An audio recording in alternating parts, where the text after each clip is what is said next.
اگر میں کہوں بہت توجہ چاہتا ہوں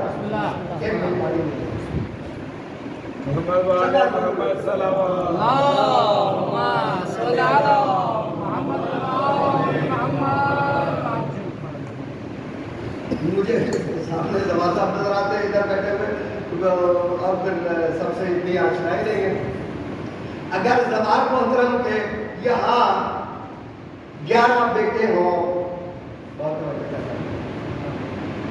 11 بیٹے ہوں اور 11 کے 11 سامنے کھڑے ہوں, مجھے بتائیں باپ اور بیٹے میں فاصلہ ہوتا ہے؟ نہیں ہوتا نا بھائی. باپ اور بیٹے میں کیا فاصلہ؟ باپ کا بیٹا ہے نا, باپ اور بیٹے بیٹا باپ سے بلا فاصل ہے یا نہیں ہے؟ تھوڑا سا سمجھے. اگر زوال محترم کے یہاں پہ 11 بیٹے کھڑے ہو سامنے تو سارے کے سارے 11 کے 11 بلا فاصلہ بیٹے ہیں نا, یعنی باپ کے بیٹے ہیں نا, باپ کے بعد بیٹے ہیں نا, کوئی فاصلہ تو نہیں ہے نا. یعنی جس کو بھی کہے گا بیٹا تم ادھر آؤ, بیٹا ادھر آؤ, بیٹا ادھر آؤ, 11 میں سے جس کو بھی بلائے گا یہی کہے گا بیٹا ادھر آؤ, کوئی فاصلہ نہیں ہے نا. تو یہی ہم کہتے ہیں کہ قرآن کو غور سے دیکھو.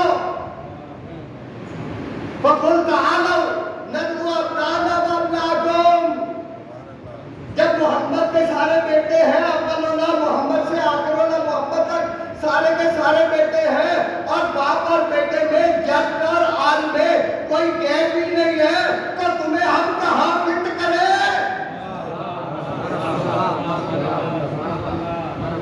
قرآن کا میں نے پہلے آج کہا میں قرآن سے باہر جاتا ہی نہیں. جب بیٹے ہیں اور بیٹے ڈائریکٹ اور پھر بیٹے فقط بیٹے نہیں ہیں, بیٹے وارث بھی ہیں. اب جو باپ کی وراثت ہے وہ بیٹوں کو ملے گی یا غیروں کو ملے گی؟ جو لابند ہوگا اس کی وراثت ادھر ادھر بکھر جائے گی, لوٹنے والے لوٹ کے لے جائیں گے, اور جس کی آن موجود ہے, وارث موجود ہے, وہ اپنی ولایت کو کسی اور کے حوالے کیسے کرنے دیں گے؟ وہ اس کی خلافت کو کسی اور کے حوالے کیسے کرنے دیں گے؟ وہ اس کے منبر کو کسی اور کے حوالے کیسے کرنے دیں گے؟ وہ اس کے مصلے کو کسی اور کے حوالے کیسے؟ تو اب کیا ہوا؟ امامت وارث وراثت ہے, پیسوں کو مت سمجھے فقط. امامت وراثت ہے, نبوت وراثت ہے, رسالت وراثت ہے, خلافت وراثت ہے, ولایت وراثت ہے. اور یہ ساری کی ساری چیزیں مجھے بتائیں, جس امام کے پاس پہنچ چکی ہے اسے کہتے ہیں قائم آل محمد, اسے کہتے ہیں وارث آل محمد. یہ ہے وارث آل محمد, جس کے پاس نبوت کا اذن موجود ہے لیکن نبی نہیں ہے.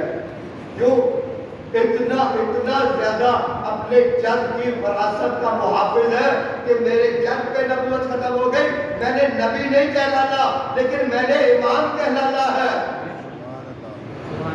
کیوں؟ نبوت وہاں رک گئی, وہاں سارا کام مکمل ہو گیا. اور اسی لیے قرآن میں یہ آیت آ گئی, اور قرآن میں اس آیت کو اگر مفسر دیکھے گا غور سے تو اسے یہاں پہ رسالت چلتی ہوئی نظر آئے گی. رسالت چلتی ہوئی نظر آئے گی. کیسے چلتی ہوئی آگے جا رہی ہے؟ یعنی پیغام پہنچانا ہے. کیا پیغام پہنچانا ہے؟ آخری پیغام یہی تھا نا, یا ایھا الرسول بلغ ما انزل الیک من ربک وان لم تفعل فما بلغت رسالتہ. آخری پیغام یہی تھا نا. تو یہ پیغام جو رسول کا پیغام ہے, اگر رسول کے بیٹے نہیں پہنچائیں گے کیا امت پہنچائے گی؟ رسول کے بیٹے پہنچائیں گے نا, رسول کے بیٹے پہنچائیں گے نا. کہ ہمارے جد نے فرمایا کہ علی اللہ کا ولی ہے, ہمارے جد نے فرمایا علی اللہ کا ولی ہے, ہمارے جد نے فرمایا علی اللہ کا ولی ہے. تو اگر طارق جمیل بیچارے ایک نہیں ہے پوری تبلیغی جماعت کے اندر, اگر زندگی گزار کے قرآن کی ایک آیت کو سمجھ لیا ہے اور بیچارے نے منبر پہ بیٹھ کے یہ کہہ دیا کہ ہمیں من کن تو مولا فہذا علی مولا, علی مولا کو مولا کہنا چاہیے، علی مولا کو حضرت نہیں کہنا چاہیے۔ یہ سارے حضرت جو ہے نا، انہوں نے اس ایک آیت کو نہیں سمجھا، اور جس نے سمجھا اسے سب کہتے ہیں کہ یہ شیعہ ہو گیا۔ تو آپ مان لو کہ ہم